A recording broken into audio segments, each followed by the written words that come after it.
Romeo and Juliet by William Shakespeare. Act 1, Scene 2. A street. Enter Capulet, Paris, and servant. But Montague is bound as well as I in penalty alike, and 'tis not hard, I think, for men so old as we to keep the peace. Of honourable reckoning are you both, and pity 'tis you lived at odds so long. But now, my lord, what say you to my suit? But saying o'er what I have said before, my child is yet a stranger in the world. She hath not seen the change of 14 years. Let 2 more summers wither in their pride, ere we make think her ripe to be a bride. Younger than she are happy mothers made, and too soon married are those so early made. The earth hath swallowed all my hopes but she. She is the hopeful lady of my earth. But woo her, gentle Paris, get her heart. My will to her consent is but a part, and she agree within her scope of choice. Lies my consent and fair according voice. This night I hold an old accustomed feast, whereto I had invited many a guest, such as I love, and you among the store. One more most welcome makes my numbers more. At my poor house look to behold this night, earth-treading stars that make dark heaven light.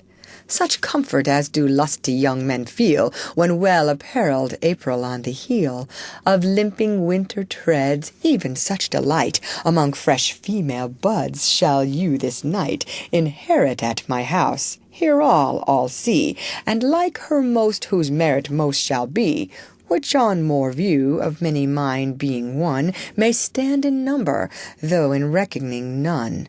Come, go with me. To servant, giving a paper. Go, sirrah, trudge about through fair Verona. Find those persons out whose names are written there, and to them say, my house, and welcome on their pleasure stay. Exit Capulet and Paris. Find them out whose names are written here. It is written that the shoemaker should meddle with his yard, and the tailor with his last, the fisher with his pencil, and the painter with his nets.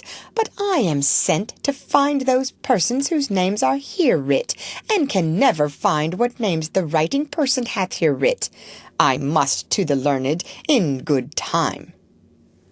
Enter Benvolio and Romeo. Tut, man, one fire burns out another's burning. One pain is lessened by another's anguish.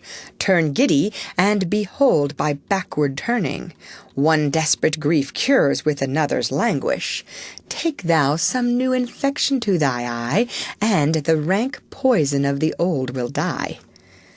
Your plantain leaf is excellent for that. For what, I pray thee? For your broken shin. Why, Romeo, art thou mad?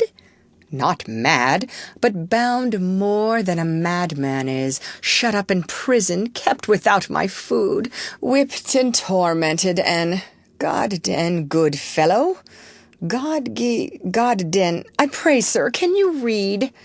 Ay, mine own fortune is my misery. Perhaps you have learned it without book, but I pray, can you read anything you see? Ay, if I know the letters and the language. Ye say honestly, rest you merry. Stay, fellow, I can read. Reads. Signor Martino and his wife and daughters, County Anselmi and his beauteous sisters, the lady widow of Vitravio, Signor Placentio and his lovely nieces, Mercutio and his brother Valentine, mine uncle Capulet, his wife and daughters, my fair niece Rosaline, Livia, Signor Valentio and his cousin Tybalt, Lucio and the lively Helena, a fair assembly, whither should they come? Up. Whither? To supper, to our house. Whose house? My master's.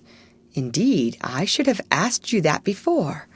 Now I'll tell you without asking, my master is the great rich Capulet, and if you be not of the house of Montagues, I pray come and crush a cup of wine. Rest you merry. Exit. At this same ancient feast of Capulets sups the fair Rosalind, whom thou so lovest. With all the admired beauties of Verona, go thither, and with unattainted eye compare her face with some that I shall show, and I will make thee think thy swan a crow. When the devout religion of mine eye maintains such falsehood, then turn tears to fires, and these, who often drowned, could never die, transparent heretics, be burnt for liars. One fairer than my love, the all-seeing sun, never saw her match since first the world begun. Tut! You saw her fair, none else being by, herself poised with herself in either eye. But in that crystal scales let there be weighed your lady loves against some other maid. That I will show you shining at this feast, and she shall scant show well that now shows best. I'll go along, no such sight to be shown, but to rejoice in splendor of mine own. They exit. End of Act 1, Scene 2, read by Lorraine Montgomery for Lit to Go on the web at fcit.usf.edu.